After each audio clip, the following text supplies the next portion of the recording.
साधु समाज, सत्संग प्रेमी सज्जनों, भक्तिमती माताओं, बहनों,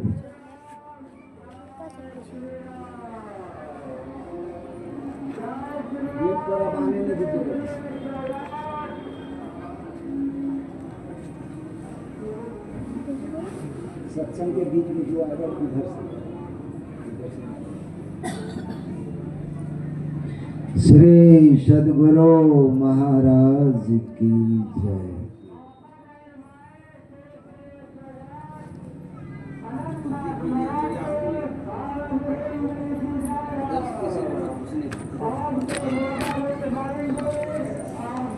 श्री सद्गुरु महाराज की जय। अयोध्या में जब वनवास का फैसला हुआ था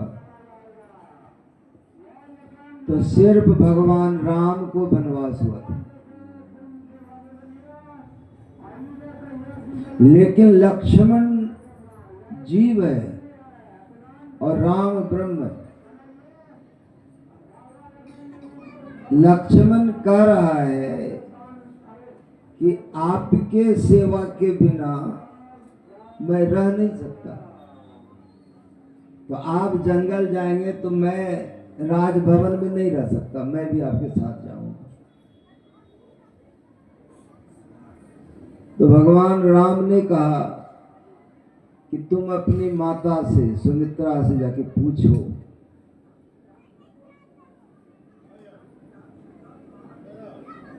तो सुमित्रा ने लक्ष्मण से कहा कि ऐसे पुत्र से पुत्रहीन होना ज्यादा अच्छा है जो ईश्वर भक्त न हो। तो आज्ञा मिल गई, लक्ष्मण चल दिया। और सीता तो आद्या शक्ति है, वो कहता है मेरे बिना आप कहाँ जाएंगे और आपके बिना मैं कैसे रहूं। तीनों साथ चले। रामायण में बड़ी अच्छा प्रसंग है कि आगे राम लखन पुनि पाछे, उभय बीच सिय सोहि कैसे। तो कहते हैं कि जीव ब्रह्म के बीच में माया है। उतना बड़ा भक्त लक्ष्मण जा रहा था जंगल में, एक स्थान पर गया, थोड़ा विश्राम करने लगा, बैठा ही था वहां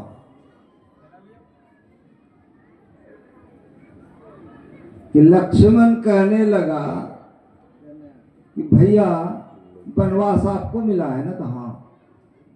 आप अपनी पत्नी लेके आ गए हैं। तो हाँ। मेरी भी पत्नी है उर्मिला, वो हमसे दूर है। मैं क्या किया था जो यहाँ आ गया? मैं क्यों आ गया यहाँ? मैं अपना जीवन बेकार कर दिया।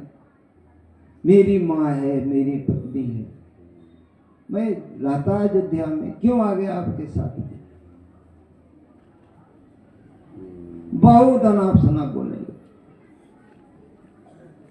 तो राम कहते हैं कि भैया थोड़ा आगे चलो। कहा ठीक है, आप आ गए, चलना ही पड़ेगा। लेकिन वो लौटने का मन बना लिया था कि अब आपके साथ नहीं जाऊं।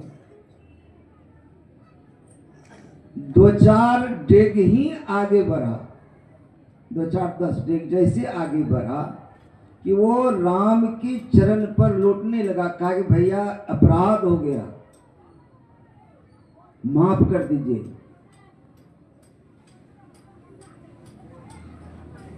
बहुत बड़ी गलती हो गई, मैं क्यों ऐसा बोला? किस जन्म का प्रारब्ध, किस पाप ने फलित किया? तो भगवान राम ने कहा कि भैया इसमें तेरा कोई दोष नहीं, यह स्थान दोष है। यहाँ पर दो भाई कभी लड़कर कटकर मर गया था, तो उस स्थान पर वह गुण, वह आभा, वह ऊर्जा आज भी है। और उसी ऊर्जा से ऊर्जान्वित होकर तूने ऐसा बोला, मैं जानता था, इसीलिए कहा कि आगे चलो। तो स्थान में ऊर्जा होता है।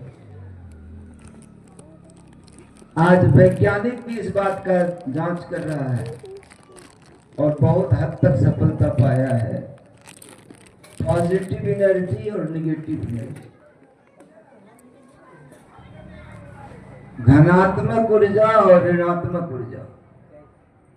किसी व्यक्ति, वस्तु और स्थान में यह समाहित होता है। आप कोई व्यक्ति से मिले, उल्टा दिमाग चलेगा, जो नहीं करने का वो कर ले। अब किसी से मिलिए, सीधा दिमाग चलेगा, बहुत प्रगति का रास्ता मिल जाएगा।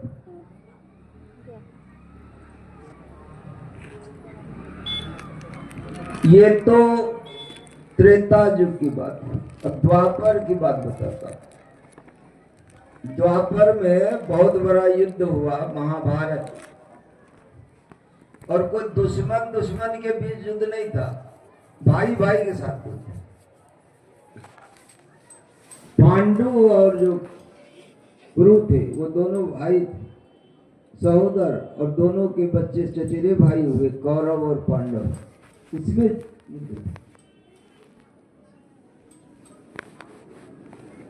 तो भगवान श्री कृष्ण ने को निर्णय करना था कि युद्ध कहां हो।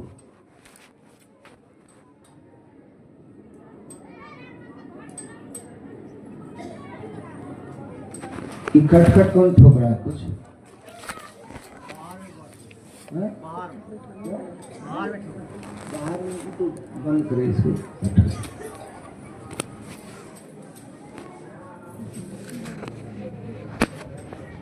तो भगवान कृष्ण को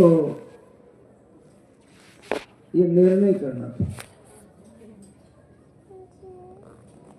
तो भेजा, समझदार व्यक्ति को भेजा।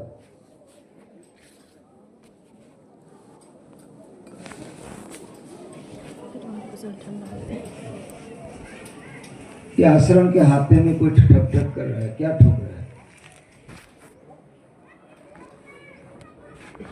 देखो, एक जूता रखने रहो हो गया। आ जाओ।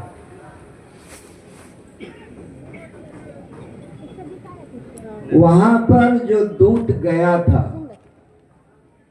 वो खड़ा होकर के एक स्थान पर देखा, दो भाई था, बातचीत करते करते बात बढ़ गया, और बात इतना बढ़ा कि दोनों एक दूसरे के माथे पर लाठी मारा और माथा फट के दोनों उसी जगह मर गए। और यह समाचार आकर के भगवान कृष्ण को कहा, तो भगवान कृष्ण द्रोणाचार्य, कृपाचार्य, भीष्म पितामह से मिलकर के ये बात किया कि यह युद्ध का वेग, युद्ध का ऊर्जा उसी स्थान पर होगा और वहीं युद्ध होना चाहिए, और वो कुरुक्षेत्र था, वहीं पर महाभारत का युद्ध हुआ। कहने का मतलब कि वस्तु, व्यक्ति और स्थान ऊर्जित होता है, ऊर्जा होता है उसमें। तो इस स्थान पर जहां हम लोग आज हैं, यहां पर मनुष्य को ईश्वर बनाने की ताकत वाली ऊर्जा यहां है। यहां एक विधि बताई गई थी और जिस विधि को अनुसरण करके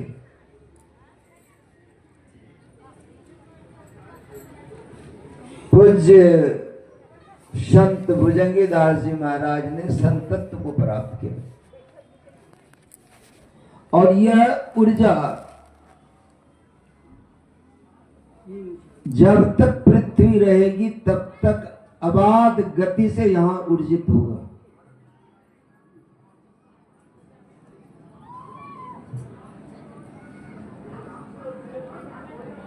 और जो यहां आकर के ध्यान करेंगे, क्योंकि जितने तीर्थ स्थान हैं वह इसलिए हैं कि वहां संत के चरण पड़े हैं। तो गुरु महाराज 25 दिसंबर 1939 ईस्वी को इसी बगल के पत्थर पर आकर ब्रह्मलीन पूज्य बाबा को दीक्षित किए थे।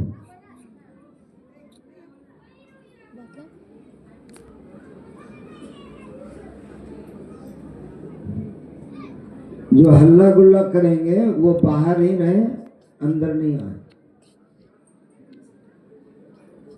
श्री सद्गुरु महाराज की जय।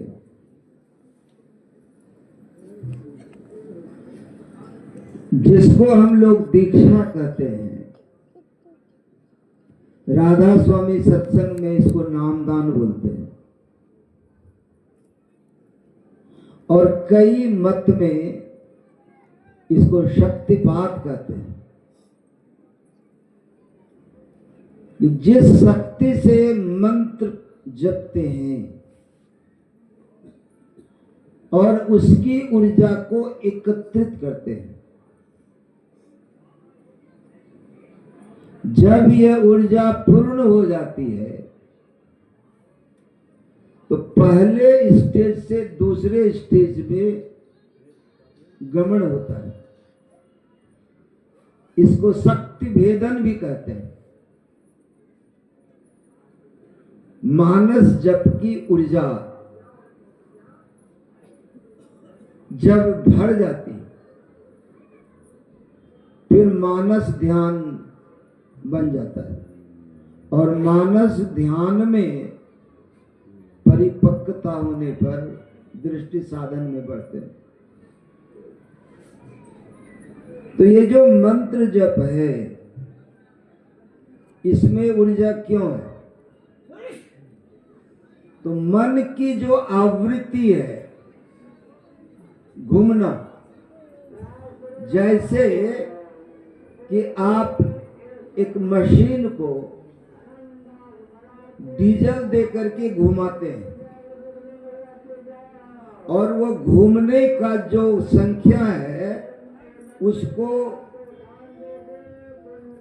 चुंबक के बीच में रख करके उससे बिजली पैदा करते हैं। इसको जनरेटर बोलते हैं। नहीं, जब कोई आयोजन आपके घर में होता है, बिजली चाहिए, आपका अपना बिजली चाहिए, तो क्या करते हैं? जनरेटर करते हैं, बिजली जनरेटर होता है। नहीं, तो जितनी तेजी से वो घूमता है, मतलब जितनी संख्या का घूर्णन जमा करते हैं उतना अधिक बिजली बनता है। नहीं, 220 का हम लोग 240 का घर में यूज करते हैं। नहीं, 11,000 पोल पड़ जाता है, 4 लाख आता है वो टावर पर। लेकिन जो मंत्र की बिजली है वो जमीन पर ही नहीं रह करके ग्रह नक्षत्र से आगे चल करके पूरे ब्रह्मांड को संचालित करती है। इसलिए जितने ग्रह नक्षत्र घूमते हैं जितने ग्रह नक्षत्र घूमते हैं सारे ग्रह नक्षत्र अपने अक्ष पर घूमते हैं। पृथ्वी भी घूमती है, चांद भी नहीं। तो ये जो घूमते हैं, यही घूमने से बाहरी ऊर्जा है। संतवाणी में है कि साधो गति में अनहद बाजे, साधो गति में अनहद बाजे। ये अनहद जो है सुरत शब्द योग का शुरुआती प्रैक्टिस है, और बाद में फिर आहत है, ठोकर की आवाज, फिर अनाहत है, तब सार शब्द है। इस तकनीक को, इस टेक्नोलॉजी को, इस विद्या को कोई आदमी इस स्थान पर आकर के अनुभव कर सकता है। जोर देकर कहता हूं, यहां आकर के ध्यान करके देखिए। और मैं विश्वास के साथ कहता हूं कि आपके घर द्वार में जो ध्यान होगा, उसमें जो एकाग्रता होगी, उसमें जो गुणावन होगा, वह किसी आश्रम में ध्यान करने से ज्यादा होगा गुणावन। क्यों? कि घर द्वार में झंझट ही झंझट होता है, शांति वाली बात बहुत कम होता है, और आश्रम में शांति वाली बात ज्यादा होता है और झंझट वाली बात कम होता है। धीरे धीरे एक बढ़ रहा है, दूसरा घट रहा है। अब धीरे धीरे ये परंपरा कम हो रहा है कि अब वहां भी झंझट ज्यादा हो रहा है, शांति कम आ रही है। क्यों? क्यों? गहरे साधक कम होते जा रहे हैं, अब बिखराव बढ़ते जा रहा है। और यहां पर इस पत्थर पर दो योग्य पुरुषों के बीच इस साधना का आदान प्रदान हुआ है, और इस आदान प्रदान की परंपरा में आप आकर के अवगाहन कीजिए, डूबिए। यहां बाहरी गर्म पानी में डूबने का भी व्यवस्था है, और अंतर साधना की गर्मी का अनुभव करने का भी यह स्थान है। और मैं विश्वास के साथ कहता हूं कि इस स्थान पर आपके गुणावन कम होंगे और आलस्य कम आएगा। शेष आपके अनुभव करने पर निर्भर है कि आप यहाँ आके करते हैं कि नहीं करते हैं। आप सभी आसपास के इलाके के ही हैं, मैं बहुतों को पहचानता हूं। आप लोग अगर इस स्थान का लाभ लेने के लिए मासिक, साप्ताहिक, यहां तक कि दैनिक भी यदि आप तैयार हो 10-20 आदमी, तो आपके भोजन और भजन का इंतजाम मैं कर दूंगा। मेरे पास भी वाहन है और ड्राइवर की जरूरत नहीं होता है, मैं खुद चला के आता हूं, तो मेरे पास भी वाहन है, आ जाऊंगा। और आप लाभ लेने के लिए तैयार होइए। ये बनाया गया है बड़ी मेहनत से। क्यों बनाया गया है? लाभ लेने के लिए। अगर आप तैयार हैं तो मैं तैयार हूं। क्यों?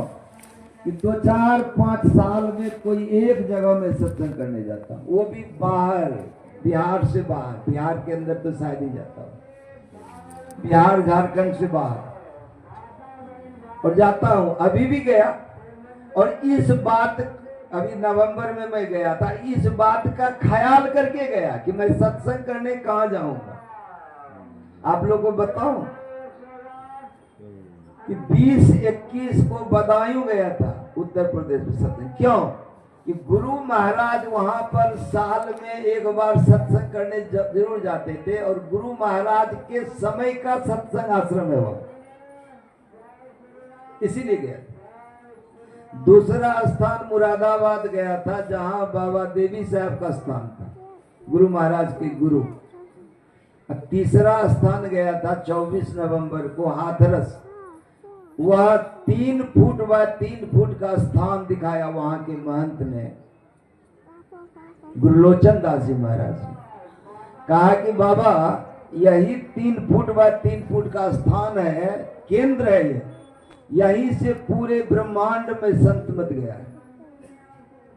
पहले भी मत था, ऋषि मत था, उपनिषद था, लेकिन संत मत जो पहली बार की उद्घोषणा है, वह उद्घोषणा बाबा तुलसी साहब ने किया, देखा, और बगल में उनकी समाधि भी थी और वह स्थान भी था जहां उन्होंने तपस्या किया था। ऊर्जित है, अगर आप थोड़ा सा एकाग्र हो जाइए वहां तो ऊर्जा का अनुभव कर सकते हैं। मेरे साथ 10-15 आदमी थे और उन लोगों को नहीं रहा गया, मना करने पर भी वो लोग लद से बैठ गए, आंख बंद करके ध्यान करने ही लग गए और आधा पौने घंटा ध्यान किया उन लोगों ने।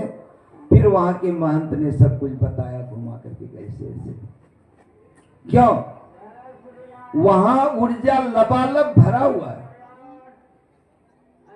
हम लोग क्यों बीच बीच में कुप्पा काट जाते हैं, इसलिए ऊर्जा लबालब भरा हुआ है वहां गुरु महाराज, क्योंकि किसी भी शरीर के अंदर परमात्मा की कमी नहीं है और किसी भी शरीर के अंदर कम परमात्मा बेसी परमात्मा नहीं है, सबके अंदर परमात्मा बराबर मात्रा में।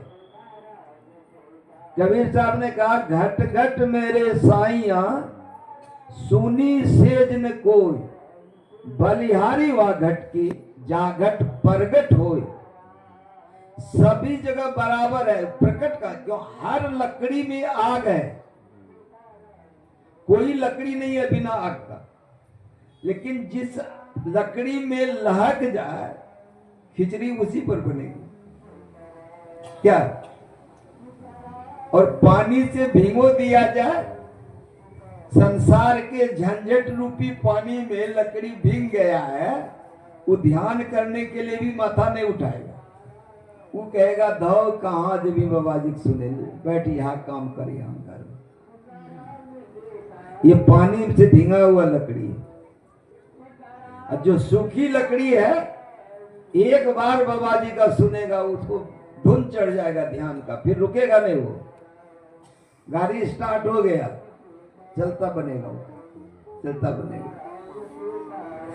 इसी बात का आशय आज के पाठ में सुनाया गया, इसलिए सुनाया गया कि अब कल से हम लोग 2024 को याद करेंगे, अपने हाथ में नहीं रहेगा। आज ये हाथ से जा रहा है, विदा हो रहा है, समय जा रहा है, और हम लोग रुक कर सोचें कितना समय हम लोगों ने खो दिया। दीक्षा के पहले जो समय गया उसका कोई नाप जोक नहीं, दीक्षा के बाद कितना समय गया, और उस समय में हम लोगों ने ध्यान कितना समय किया, और आजकल क्या चल रहा है, 24 घंटे में हम लोग कितना समय दे रहे हैं, दे नहीं रहे हैं, समय का उपयोग ले रहे हैं, किन्हीं को देना नहीं है, अपने लिए, अपने लिए। और आज के पाठ में वेदांत है, दर्शन है, गूढ़ रहस्य है, सारा उपनिषद है, इसीलिए पाठ पर संत मत में चर्चा अवश्य होनी चाहिए। पाठ को थोड़ा अब हम लोग समझते हैं।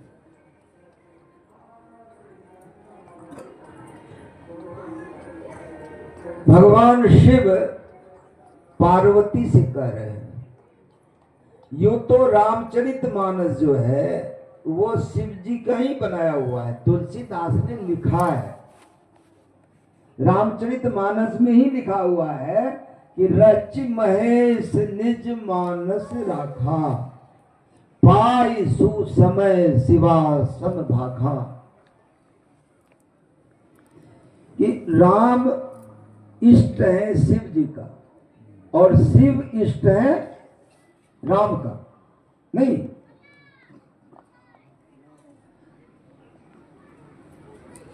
रामेश्वर, रामेश्वर कहाँ है? दक्षिण भारत में है, कन्याकुमारी के पास।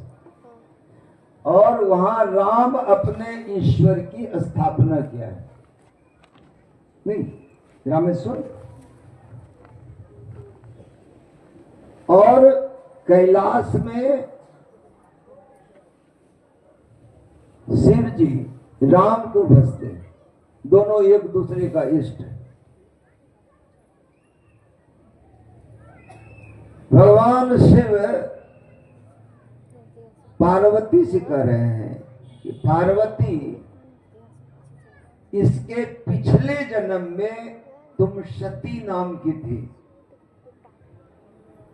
और मेरे मना करने के बावजूद तुम अपने पिता के घर दक्ष प्रजापति के यहाँ गई और यज्ञ में मेरे हविष का अवहेलना देखकर तुमने यज्ञ कुंड में कूद ही गई।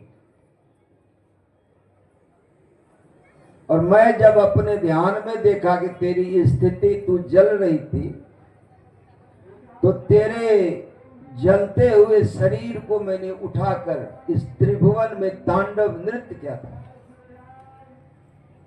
और तुम्हारे शरीर के 52 टुकड़े पृथ्वी के 52 स्थान पर गिरा था, जिसको पृथ्वी के लोग शक्तिपीठ कहते हैं। आप जानते हैं कि सबसे जो प्रखंड शक्तिपीठ है वो कामरूप कामाख्या है, आसाम में, गुवाहाटी के पास है, मैं गया हूं। दूसरा जो है झांसी के पास दतिया है, एक दो आपके पास भी है। सती के जो हृदय हैं वो देवघर में गिरा, तो देवघर में भी शक्तिपीठ है। और आपके मुंगेर के चंडिका स्थान में सती के आंख गिरे हैं, चक्षु, इसीलिए अभी शक्तिपीठ है। और तब शिव जी कहते हैं कि तेरे शरीर के सारे अंग प्रत्यंग जब पृथ्वी पर गिर गए जल करके, तब मैं वैराग्य से भर गया था। तब मैं वैराग्य से जंगलों पहाड़ों में घूमते फिरता था। अब ये देखिए, एक बात तो यहां पकड़ में आ गई कि जिनको वैराग्य होगा वो जंगल पहाड़ों में जाएगा नहीं, और जिनको संसार से आसक्ति होगा वो शहरों और मेला में चला जाएगा नहीं। एक बार ये चतुरानंद बाबा जो है अभी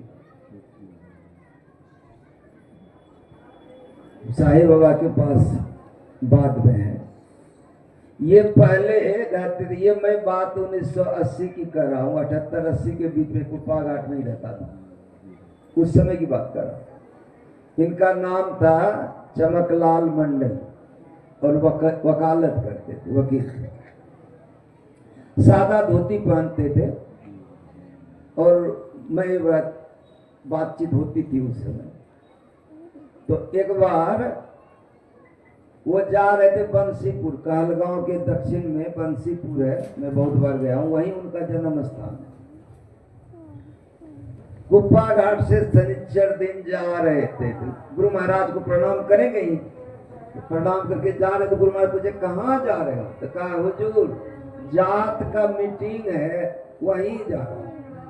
हाँ, कहते जब जाइए रहे हो तो शनिचर है, खिचड़ी खा के जाओ, कुछ ग्रह नक्षत्र कट जाएगा। कहा रुक गए। तब गुरु महाराज बड़ी मौज में आकर के कहे कि सुनो, जात जाल जमात जाल, मेला ठेला महाकाल।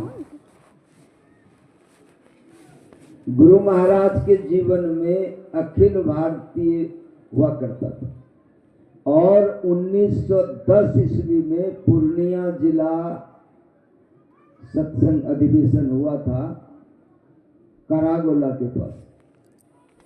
उसमें 10 आदमी दीक्षित थे और लगभग उतना ही आदमी बिना दीक्षित थे। 15 से 20 आदमी भी अधिवेशन में आते थे। अब बताइए,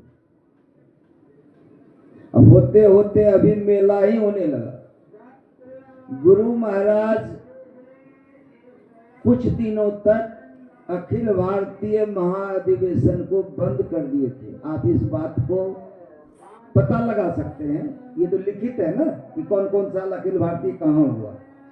कनखुदिया के बाद में बंद कर दिया गया था और फिर गुरु महाराज का जब शरीर छूट गया तब फिर लोग दोबारा शुरू किए और शुरू ही नहीं किए।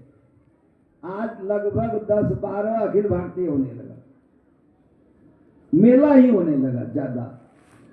और लोग कोशिश कर रहे हैं कि हमारे सत्संग में कितना भीड़ जुटे,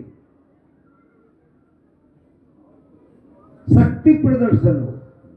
और गुरु महाराज एक खास संख्या के बाद जब कहे कि अब इसकी जरूरत नहीं है, क्यों कि अब छोटा छोटा सत्संग करें। छोटे सत्संग में लोग समझ पाते हैं, बुझ पाते हैं, शांति होती है, स्थिरता होती है।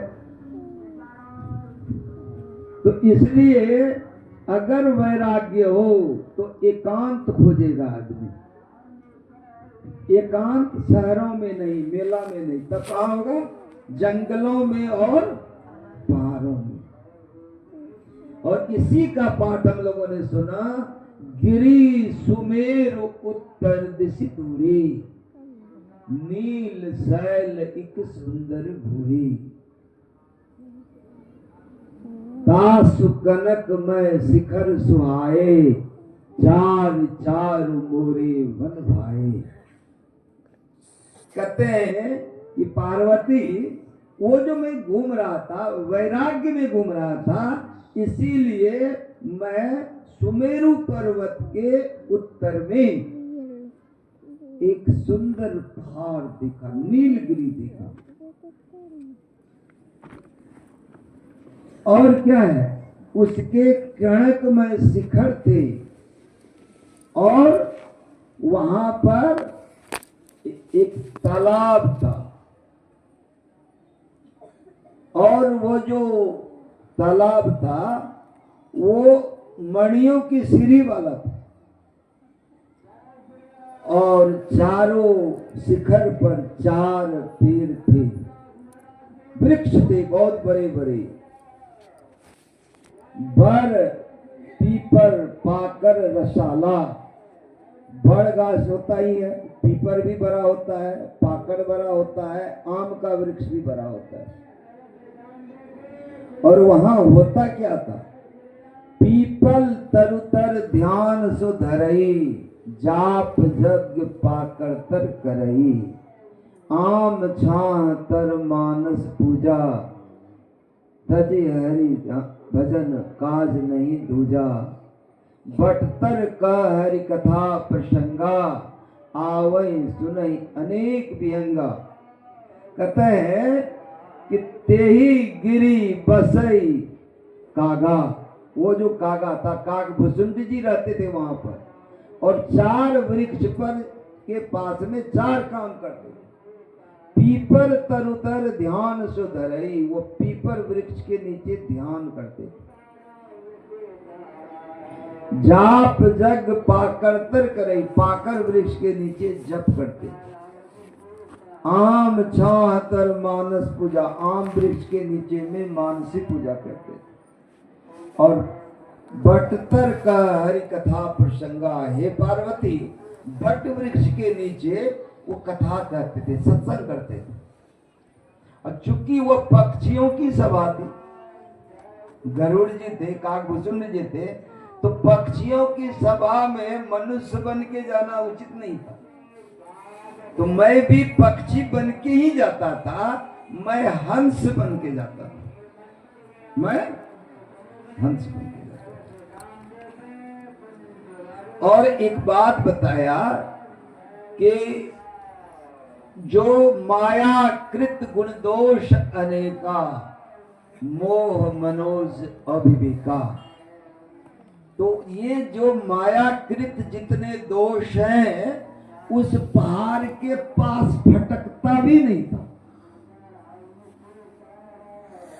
अब देखिए, कथा सुनने के लिए हंस बनना पड़ता है। शिव जी हंस बन के गए थे। क्या कारण है हंस का?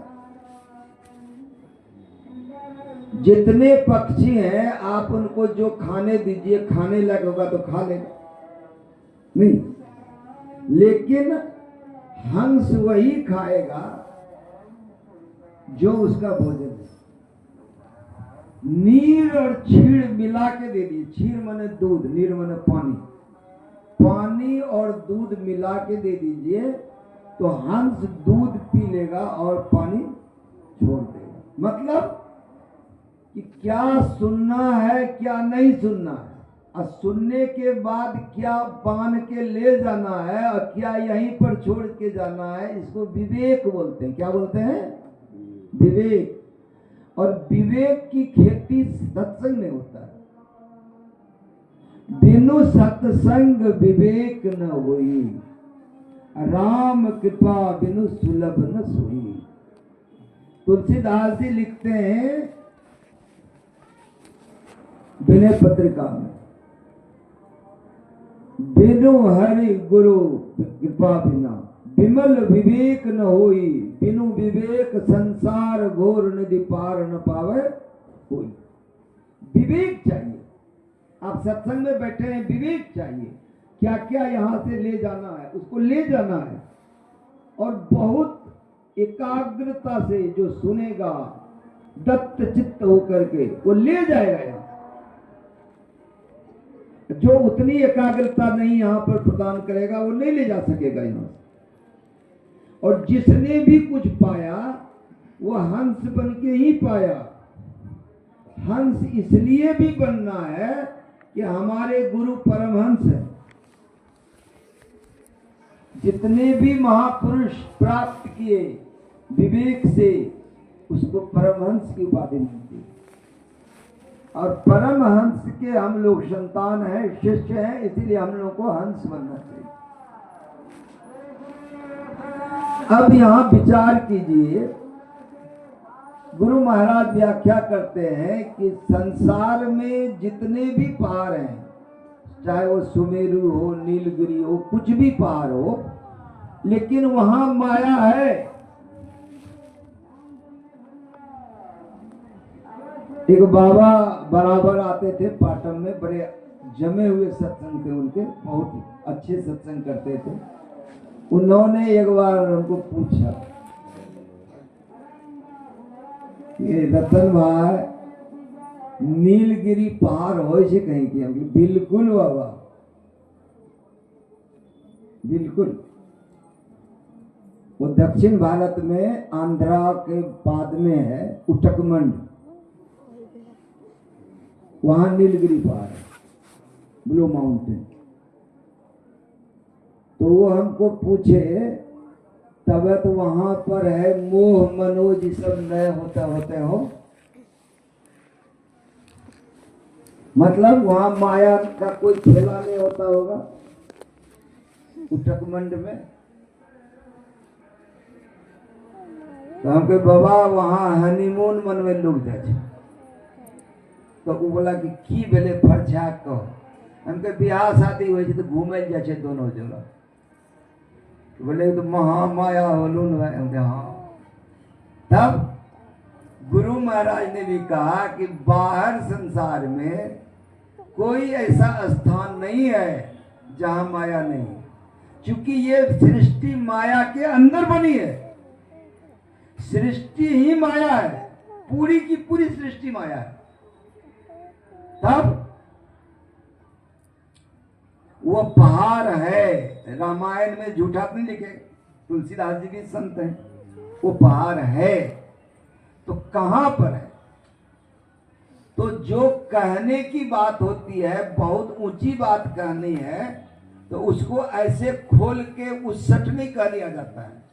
थोड़ा सजा करके पर्दे में बात कहने की ये परंपरा है, ये रिवाज है कि यदि भेद की बात कही जाए, कोई ऊंची बात कही जाए, वो पर्दे में कहा जाता है।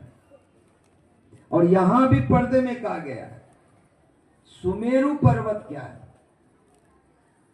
और सुमेरु पर्वत के उत्तर में ये गहरे रंग का पहाड़ नीलगिरी, ब्लू कलर अगर बहुत डार्क हो तो लगभग काला हो जाता है, नहीं वो काला पहाड़ है क्या? तो सुमेरु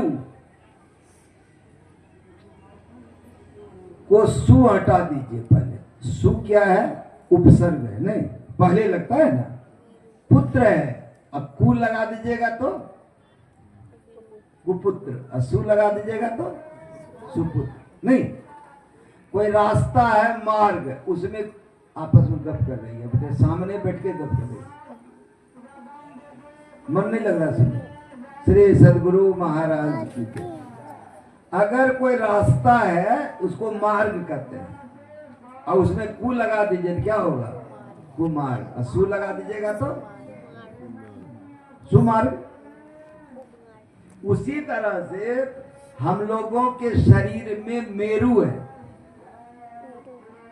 शरीर में मेरु है। और मनुष्य शरीर सच पूछिए तो मेरुदंड ही है। क्यों? अब गौर कीजिए इस पर, फरछा के समझिए कि जितने मनुष्य तनधारी हैं प्रभु भक्ति कर सकते सभी नहीं।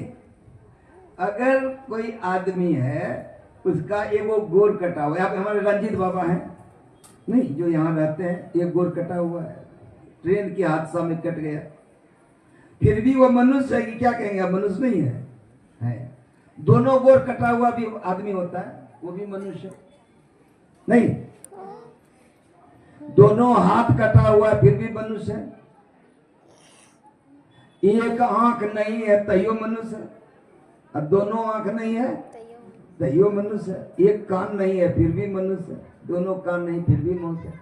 मतलब अनरा, लेंगरा, बहरा, लुल्ला जो भी रहेगा वो मनुष्य हो सकता है नहीं। और किसी का गर्दन कट जाए तो मनुष्य रहेगा नहीं। मतलब गर्दन से शुरू होकर के रीढ़ की हड्डी जो है वही मनुष्य है। सारा ध्यान जो होता है वो रीढ़ की हड्डी के बीच में होता है। सारा ध्यान जो है वो, इसीलिए हम लोगों का जो मेरुदंड है, मेरु है, वो सुमेरु होना चाहिए। यदि हम लोग ऐसे ढीला बैठे या ऐसे तन पे बैठ गए तो ये कुमेरु है। ये क्या है? कुमेरु है। और अगर ये सीधा बैठे, बिना तनाव का बैठे, स्ट्रेट बैठे, तो ये सुमेरु है। क्यों? कि ये मेरु जो है वो स्थूल है, इसके अंदर में दायां और बायां में सूक्ष्म नाड़ी बहती है, ईड़ा और पिंगला, ठीक बीच में इसका सुषमना है नहीं। तो अगर ये सुंदर मेरु हो जाएगा, सीधा बैठेंगे तो ऊपर की ओर उत्तर दिशा है, नक्शा में ऊपर उत्तर है, दाहिना हाथ में पूरब है, बायां हाथ में पश्चिम है, पैर की तरफ दक्षिण है। उत्तर के ओर जहां हम लोग बिंदु ध्यान करते हैं वही नीलगिरी पर्वत है, वही नीलगिरी पर्वत है नहीं। और उस नीलगिरी पर्वत में जो गौर करके दिखता है वही सुंदर तालाब है, मणियों की सीढ़ी है, और वहां पर हजारों नहीं लाखों गुंजायमान कलरव हैं, वो अनहद ध्वनि है, और उसके बीच में स्वच्छ साफ गहरा पानी, मीठा पानी जो है वो प्रकाश की वर्षा है। अब गुरु महाराज को भोग लग गया, सत्संग की समाप्ति होनी चाहिए। गुरु महाराज के भोग लगने के बाद सत्संग नहीं चलना चाहिए। अब हम लोग आरती करेंगे। अब फिर गुरु महाराज का जब भोग लगा है तो बाल बच्चों का भी भोग लगेगा उसके बाद।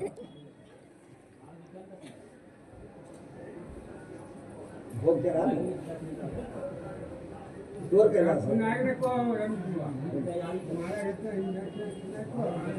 तैयारी करके भोग लगाना, हमको पूछ के भोग लगाना, जो मनसुख कीजिएगा सत्संग होगा। गुरु महाराज भोजन कर रहे हैं और हम प्रवचन करेंगे। नहीं, कोई बात का ये होना चाहिए ना, जो मन में आया सो करते हैं। गुरु महाराज भोजन कर रहे हैं, हम प्रवचन करते रहे। श्री सद्गुरु महाराज की जय।